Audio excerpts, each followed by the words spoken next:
Uma primeira pergunta importante que devemos fazer é a seguinte: o que aconteceu com a criatividade?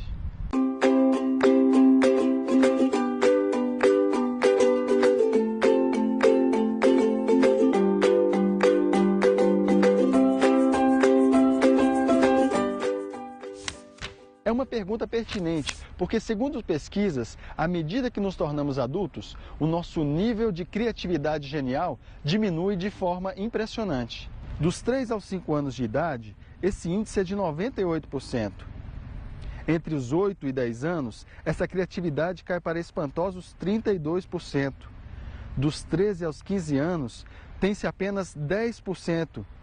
Que cai para cerca de somente 2% após os 20 anos de idade. Afinal, o que fizemos de tão grave para que a nossa criatividade nos abandonasse de uma forma tão cruel?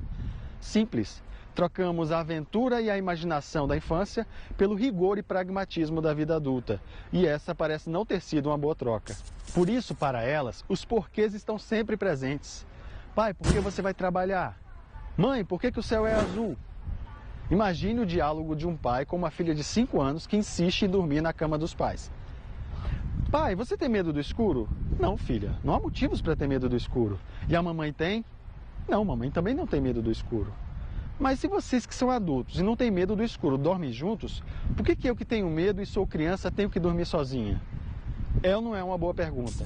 À medida que crescemos, o interesse e a curiosidade natural que acompanham por que isso, por que aquilo das crianças vão sendo substituídos pelas certezas que vamos construindo ao longo da vida. E esses dois fatores, interesse e curiosidade, são 30 vezes mais importantes que outros para o aprendizado e para a retenção de informações. É ou não é? Na escola, na faculdade, aquelas matérias que você não gosta muito, o que você faz? Estuda o suficiente para passar na prova e depois que você obter média suficiente para aprovação, o que você faz? Apaga imediatamente e trata de esquecer tudo que você viu durante o semestre inteiro. É ou não é? É. Para quê?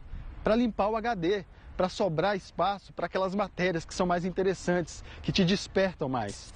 Então, nós colecionamos modelos mentais a partir dessas convicções do que é certo ou errado, viável ou inviável.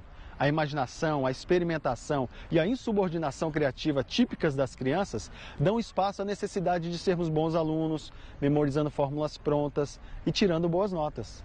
Com isso, matamos a curiosidade. Deixamos de usar o porquê por acreditar que já somos grandinhos e sabemos o que é necessário saber. Nas empresas, o sujeito que fica perguntando por que isso, por que aquilo, é tido como chato, é ou não é? É por isso que as crianças são muito mais criativas que os adultos. Sem curiosidade, não há criatividade. Aí surgem aqueles doidinhos, querendo recuperar sua criatividade e tendo algumas ideias malucas. Vamos fazer um exercício rápido. Suponha que você seja um investidor e que está procurando boas alternativas de negócio. Eu vou ser um desses jovens entusiasmados com as minhas ideias e vou te apresentar 3 oportunidades de negócio que eu pretendo lançar, mas que preciso que você compre essas ideias. Você vai me dizer em quais delas irá colocar o seu dinheiro. Vamos lá. Negócio 1. Gente, eu tive uma ótima ideia. É cada vez mais comum o número de pessoas que adotam um animal de estimação.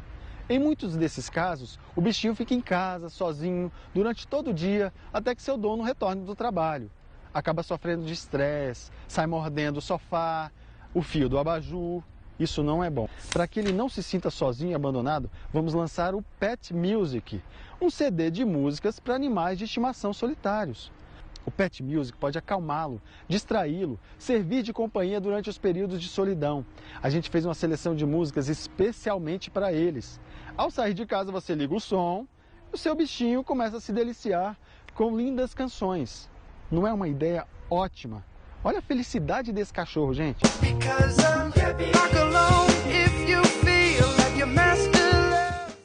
Negócio 2. Há pessoas que não podem ter um animal de estimação. Muitas vezes viajam com frequência ou simplesmente acabam esquecendo-se de cuidar com carinho do seu animalzinho.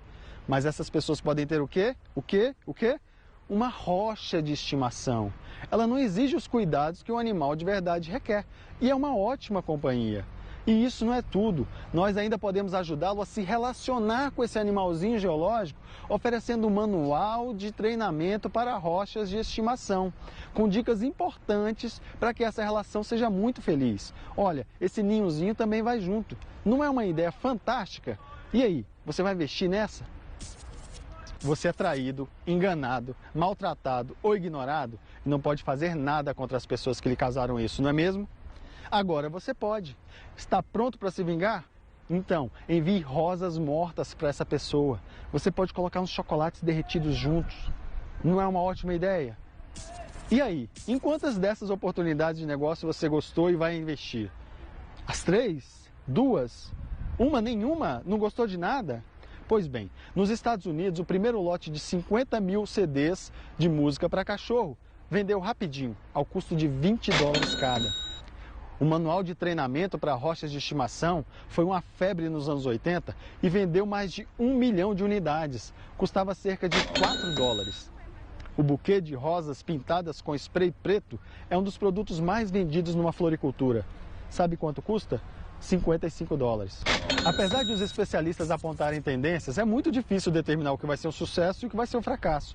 Mais uma vez, é a experimentação que vai determinar o resultado final. Se essas pessoas não tivessem agido como crianças e seguido em frente, jamais saberiam a resposta. Até hoje poderiam pensar que vender rochas de estimação, por exemplo, seria mais uma ideia absurda. Gente, vocês viram o que fizeram com o estádio dos Yankees, aquele time americano de beisebol? Os Yankees decidiram construir um novo estádio no lugar do antigo. E os caras tiveram uma ideia: vender pedaços do gramado e entulho do estádio velho como lembrança, para compartilhar com os torcedores um pedacinho do templo sagrado dos Yankees. Estranho, né? Mas rendeu $10 milhões. Se você é um amante de música contemporânea, deve conhecer o trabalho do compositor, escritor e artista norte-americano John Cage, conhecido internacionalmente e considerado pelos críticos como um dos mais influentes compositores do século XX. Sua obra mais famosa chama-se 4:33. Eu gostaria que você visse um trecho desse vídeo. É uma apresentação dessa impressionante composição. Tudo pronto? Regente se preparando, público atento e vai começar e começou. Você pode observar que é uma obra que exige muito dos músicos. A orquestra está dando o melhor de si para desenvolver essa obra, o público sempre atento, não quer perder nem um segundo desse espetáculo.